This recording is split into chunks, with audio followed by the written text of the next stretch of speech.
You want to go up to the mic or something like that? Any one of you. My name is Jean-Claude. I'm a pastor, a small business owner, and It's on. Keep going. yeah, I've been here 10 years. I lived in 5 countries, including America. Yes. So I had the vision you all have is bringing back America, bringing back the country. And America has been a country of universal, different people, different languages. Okay. And you are very concerned about the border and everything, US customs. How are you going to handle people who have been already here? And how are you going to handle people who are coming here regularly? Okay. Because Africa has been divided, and we are bringing back also Africa as well. Yes. And America, it has been a blessing to have Americans in Africa, but we are coming here as also as a missionaries. Yes. In the business, in the religion-wise, for what we can offer. And I think we have a lot also we can offer more than some people think. Yes. So what the vision you have for immigrants, legal immigrants, Legal immigrants. legal refugees, Mm-hmm. people are coming here for petition, people are coming here for businesses, Yeah. people are now born here, but they are very successful in this country. What is your plan? So them? and I'll let Jim have this. So for refugees, we're talking about refugees who are coming here because of safety or things that happen in other countries. There's an international law that says a person has to immigrate to the next country that they're at. So that means that that refugee who's coming here because, say, for example, we got some of these folks who are coming from Afghanistan. Okay, they have to go to the next country. All right, we're not enforcing that in this country.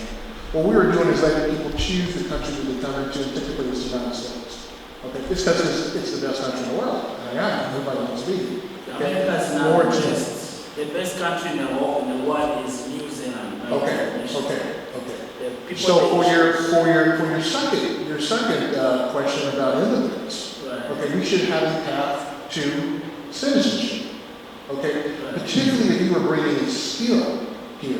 You say you're a business. I don't know what the business you're in, but if your business does something for our country that enhances our country, the growth, the economic, the revenue growth of our country, then we should also make it a way to where you want to be a citizen, that we have a path for that for you.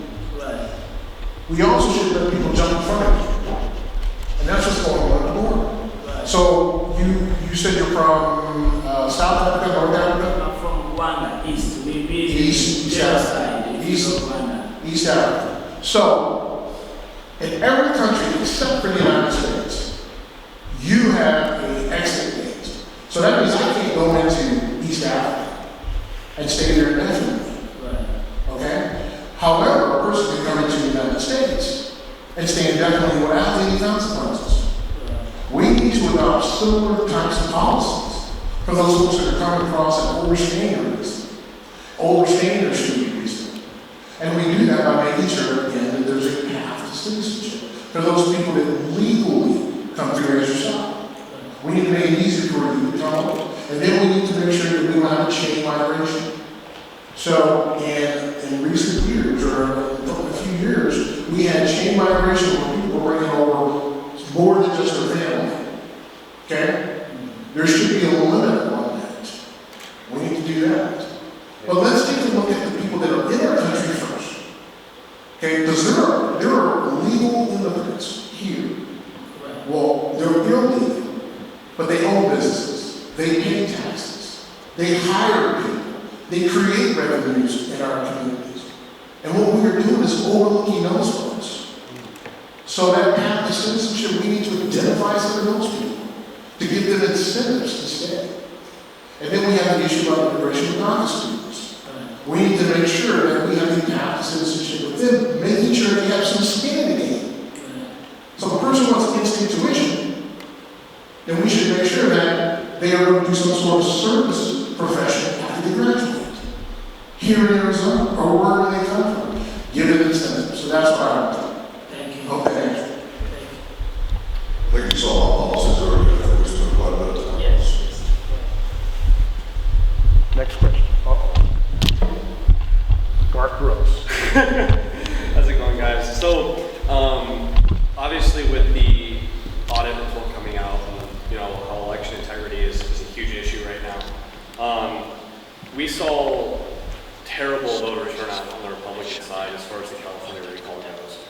And so, obviously, as somebody who works in politics, and you know, a lot of us in this room as well, how are we going to, I guess, explain to voters, especially on the Republican side, that it's so important to vote, because there's a big worry about how there's not going to be much Republican turnout in 2022 and 2024. It would be very helpful if our governor and our state legislature get back in special session. We spent $6-8 million in the audit. We did it for a reason. We found out the issues. Let's go solve the issues. That would be the right solution. Other states that have come out here and take a look at what a professional audit looks like should do the same. In my company, we audit every year. We're a private company. We're a $1 billion company. We still audit. We find something, we go about trying to be best in class. It's only our entire country at stake, right? We treat it like it's some, you know, it's just election fraud. And there's fraud in there. I mean, it may not be as much as some have said, but there's absolutely fraud in that audit. I mean, there are people in there who voted 4 times, 512 of them. Nobody disputes that. You know, you just gotta keep adding them up. There's 7,000 ballots in there twice. Nobody disputes that. That's a lot of ballots. That's just for starts. So my encouragement to everyone is do not accept the leftist push that says, oh, you should not vote. Your vote doesn't count. You know, there's a lot of psychological warfare underway across the country. Vote doesn't count, stay home. If you do that, you deserve what you get. But I think, and what I see across the state is a very big push toward the grassroots saying, I'm going to pick a candidate, as Walt said, and I'm going to help save my country. A lot of us served in the military for one of the principal core items is to make sure there's free and fair elections. So the rest of the population, the other 96%, also need to get motivated, get behind a candidate, get involved, and if you do that, particularly in this state, 1.6 million Republicans. By the way, the independents just overtook the Democrats 2 months ago. They now have more independents than we do Democrats. But those add up to about 1.3 and 1.2, respectively, million. We bring the independents our way, that we're speaking common sense, that we're speaking America first, things that matter to them, and explain to them what the other side is promoting, not what the leftist Marxist media say. Then I think we got an excellent opportunity to save our country. Arizona's leading in a lot of ways, like the audit. Let's lead and show the country. We're going to come out in hundreds of thousands and not several.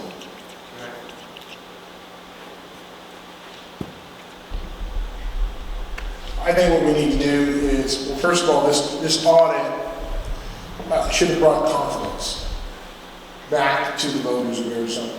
That should have been the first thing, regardless of the outcome. Confidence that there's an audit and it works, and that we do have to grow consistent. Number one.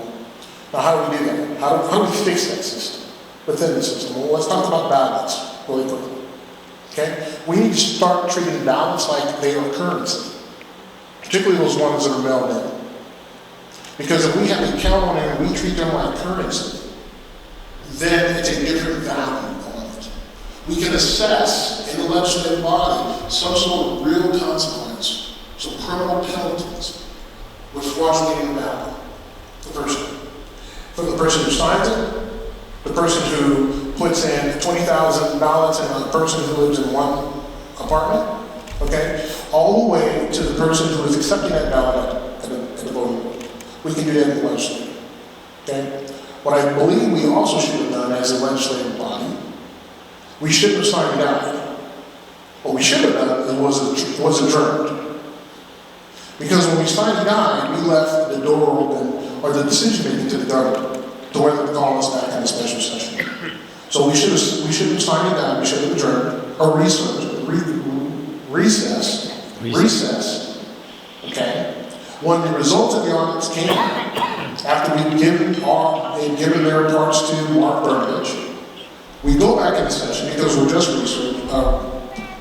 I can't think of that. Recess. And then we start to write laws based on the results of the audit. Now, not only will the audit itself be confidence, but us being back in session writing down those laws are going to restore confidence. And we also have to be true to the American people and to Arizonans. Decertification is not going to happen. Decertification is against the Constitution. Donald Trump is not coming back next week. Or in 2022. He may come back in 2024 during the next presidential election if he chooses to run. So we have to be honest in our dealings, because when we have people running around saying we need to decertify and President Trump is coming back in 2 weeks, they're going to say, come on, and it doesn't happen in 2 weeks. What's going to happen? They're going to continue to have doubts in the system. And then we also need to look at some of the existing bills that Parker and I actually co-sponsored and voted for that already lead up to that, like voter integrity laws, like ID laws, like making sure that people have valid IDs, those types of things need to happen. So it's a combination of that I believe that needs to happen. And then we also need to make sure that our federal folks, especially people in the Senate and Congress, don't get on board HR 1, which federalizes elections, because that counts the game. If we have a federalized election system, nothing we do in an audit or nothing we do going forward as a legislative body will mean anything, because the federal government will control that. Did that answer your question? Yeah, it did. Part 2, is there a plan to go back into session anytime for the next couple months? Do we lie to you? No. No, we're not going back into session. The next time we go back into session is open day in January.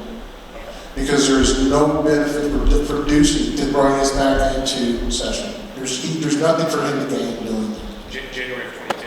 January 22, we'll go back into session on opening day. Now, we can do something then. Right. Okay? But if we think that we're going back into session just because we had an audit, that's a pipe dream. Now, I hope, maybe I'm wrong. I hope I'm wrong. However, based on being in the House and seeing how the executive works, okay, I don't see that happening. That's going back into special session. Hopefully I'm wrong. Thank you. Yes, sir. You gotta get up there, Jim. Shoot. I want to say thank you to both of you. I'm also a fellow veteran. Thank you for your support. We definitely serve on the front lines together as a whole. I feel that it's still true today. As a pastor, serving the front line, as you guys think in your positions, that's the front line. Yes. My thing is this. I think Josh becoming involved in this, and I've never heard it before. Maybe it's something new, but I think it's a step in the right direction. However, when Josh texted me and told me who's going to be here, I'm like, well, who's that? I watch the news every morning, check on the weather, blah, blah, blah. I'm already seeing advertising of Kelly and cinema and very little in terms of Republican. Yeah. To me, that's very concerning.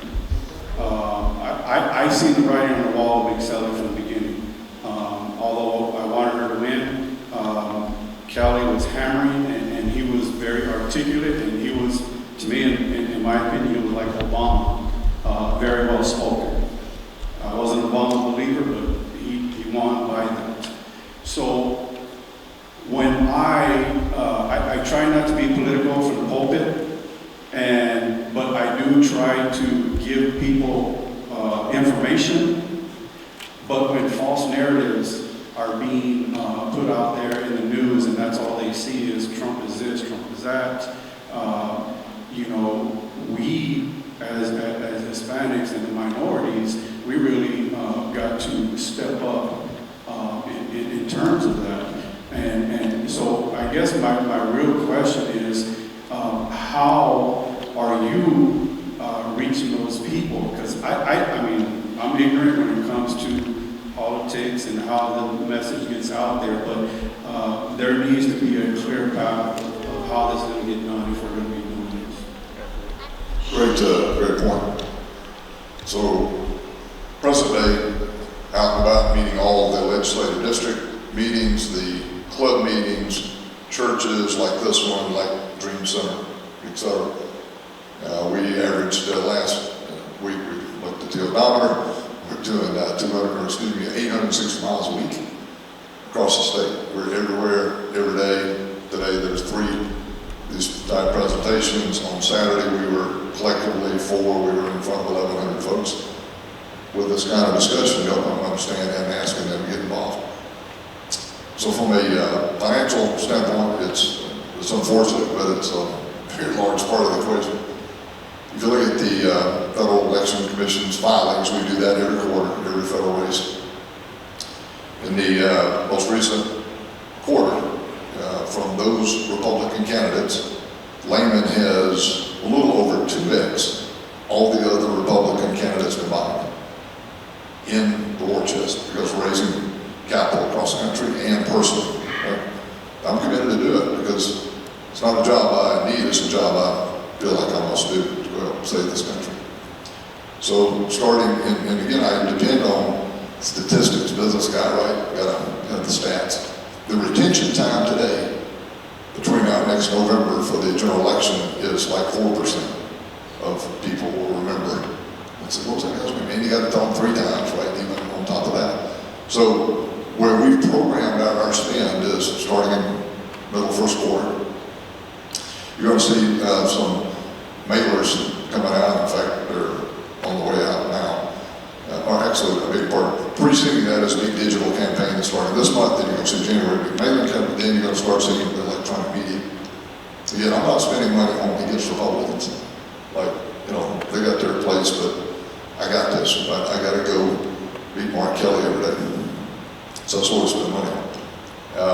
It's about, in January, it's about $250,000 a week to be up on all the stations across the state. It's cheap, right, for this state compared to others. A lot of money, right? So it's kind of that program, brother. It is, you got to time it, and then, because you can't come up and then come back down. You got to, boom, stay on, come up and stay on. That's the plan. You know, for everyone in here who can touch everyone, touch 10, that'd be great. Right to jimlayman.com and make a small donation. I'm making big ones, but it's really the reach, because we got to get to the people. It's about touching people too, right? And being in that holy pulpit, like you said, you're on the front lines too, brother. Because, I mean, we let the Communist Chinese get one step further into our country in this next election, and this will be a re-education center, right? It won't be a church anymore. You know how they feel about religion. But great question. Let me answer this question, and then I'll give it up to Jim. Thanks for your service. Appreciate that, and Desert Storm. So the equation is exactly right. It's money. Okay, I raised $475 this last quarter, and it's public growth. Okay, $475. The other folks say, we're going to give you money. No, $475,000. I raised that. However, compared to $1.1 million, it's a lot of money. Okay, what needs to happen is that what Jim said, we have to have a projected, and people have to be able to remember the name. Okay, but we have to get more people involved, and then we have to have outreach to minority communities, because a lot of minorities, particularly the Black community, they'll wave the Democrat banner, but when they see the high record number of abortions in the Black community, then they tend to go to the party that's going to protect their future. Okay? The problem is getting the money into the accounts. That's the biggest hurdle right there. We have people that say, you need to get involved, and you need to stand up, and you need to run for office. And Jacqueline knows this too. And then when you say, okay, can you donate to my campaign?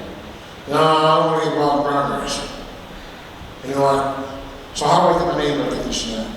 We drive around the state, we drive around the district. CD1, which is going to be CD2, is the largest district in the United States. It's as big as Pennsylvania. I bought a truck last year. This time, I got 88,000 miles on it. Been through 4 sets of tires, 10 windshields. I don't know about that. Okay. After a while, it gets kind of taxing. Okay. So what we need people to really get involved. And if they can donate to the campaigns. Because we're begging, we're literally begging for money from our own party. We're begging. Democrats will say, well, I'm running, and they don't pick up a phone. They have a money machine that's out of this world. So we need something like that. Get behind candidates you support, talk to 10 people, tell them to go to the website. Hey, donate $10. I've got 16,000 people on my social media, Facebook. 16,000. If all of them donated $1 every month, that's an extra $16 bringing in my account. $1. But we can't even get people to do that on our side. They expect us to go out and win these races. They compete against $1 million. When I ran for the state house, I raised $137,000. The Democrats raised $1.5 million for a $24,000 a year job. Money talks, BS walks. If we want to win and keep our country, we have to get people to ante up and donate, because we're going to be out there doing the work. We're in the front lines. We're going to do it. But we can't do it without your help. We really can't. You can't do that. So, yes, we get a question. Well, I'm going to reduce my comments quickly because I'm hungry. Me too. My family's been Republicans. I told Mr. Lamon, we've been Republicans since the days of Abraham Lincoln. Yes, sir. We've never voted non-Republican. But we're so frustrated. Yeah. I hear this stuff every 4 years, every 2 years. I've said in meetings, I've been voting since I was 21 years old, and I'll be 80 years old in a few weeks. Yes. And I will continue to vote Republican. But it's so frustrating to hear some of the same stuff every year. And the only people that ever go to jail are Republicans. The Democrats never go to jail. Now, I said what I was going to say. Here's my question. Totally unrelated to what I just said. I've been a pastor all my adult life. Now I'm retired, pastoring, but I'm doing other stuff. And I'm going to have to apply for a religious exemption, because I refuse to let a man who knows nothing about medicine tell me that I have to put something in my veins. In my opinion, I was robbed in 2020. We have an illegitimate president. We have an illegitimate vice president who just made a video that's going to be shown in 300 churches, a political video. You guys already know this. Going to be shown in 300 churches in Virginia. And what are we doing? What are we doing? I'm a frustrated Republican, a Pentecostal frustrated Republican. And when you're Pentecostal and you're frustrated, that's pretty bad. Because we stay happy all the time. We're the anointed Christians. But here's my question. How strong will you, brothers, stand behind this religious exemption? Or will you stand behind it? Are you allowed to stand behind it? That's my question. I'll let Jim answer that. I can answer that. Be very question, brother. Before I finish your question, just a comment there on what you said, that you got two fighters here, and neither one of us. This was the last job I ever want to do, but it's one I have to do. And again, I came to that conclusion over Christmas holidays, was looking at my two new grandkids in the eye, and the last thing I could possibly imagine would be when the CCP tanks are rolling down Independence Avenue, and we had a bunch of war generals doing traffic control for them. We'll see, Granddad, why didn't you do more when you could? So, my gosh, with his backing and the people of Arizona, it's going to make a big difference, because you don't have to take the money. From the lobby side, it's all folks like us, and myself. Just for comparison, his raise of almost $500,000 is one of the largest in the country for a challenge. Mine is $3.2 million last quarter that I had to go raise. That's the fourth largest in the country of a Democrat or Republican challenge. Herschel is number one. And why? Because the Dems, like I said, flows from, in my view, China, George Soros, and all the money machine. We got to fight that. We got to do what's necessary. But none of that equals votes, right? We got to get the votes out. So from my company, 1,712 payroll last week. We have no mask mandate. We're told we'll stand by and you make your personal decision. And we're not anti-vaxxers, we're freedom lovers. 22% veterans and 1,700 general population, 4 as I said earlier. Those guys would string me up, right? If I said you got to go do the X, what are you talking about? I'm an American, patriot. So that's one of the many things we've got to get back to in the country. And brother, I can tell you, that's what I'm doing. These folks are on this campaign, that's what they do. Scott, O'Hill, in his own President Trump's team, as he said, we work 13 hours a day, 6 days a week. Easy, if not more. He didn't have a gray beard a year ago. The point is, we're doing it for a country, and everybody on this team is 100% dedicated in the office. Half the wall is the beaches in Normandy when our guys are storming it to save Europe. It's there to remind us every day we're saving this country. So, but you got 2 real, genuine Americans up here who'll do anything for this country, including tank. You see, the difference in airborne is that you got to be tall and thin to go out the door. Tankers, they come in all sizes. Oh, that was a So lot. just to answer, thank you for being a member of the cloth, and we appreciate that. And I've heard it too, time after time. In 2004, I was taking a platoon through Fallujah. I took one of my squads, separated my platoon, and took one of my squads as a lead platoon. We were stacked up against the home. And in that stack, the guy in front of me got hit in the neck, and the guy behind me got hit in the thigh. And I don't know why I just didn't get hit. I think it just that, and then that. You asked why we do this, and can we stand up? A long time ago, I fought for this country to do just that. And the only way that I can demonstrate to you that I'm not the typical politician that stands in front of you year after year after year is that my country means more to me than a vote. And you can ask Representative Parker, I've never casted a vote to protect my seat. I've never written a bill like the abortion bill I wrote to protect my seat. And I've never done anything that I could look into the mirror at the end of the day. And after 2 years, I'm gonna have to come and see you, because we may run into each other in the street. And you may say, hey, you stood in front of me and said you're gonna do A, B, C, and D, but you didn't do none of those. I need to be able to look at you as a man, not as a politician, but as a man, and say, I did the best that I could. And you know that, and not dance around this subject. That's what I can do for you, and that's what I plan on doing.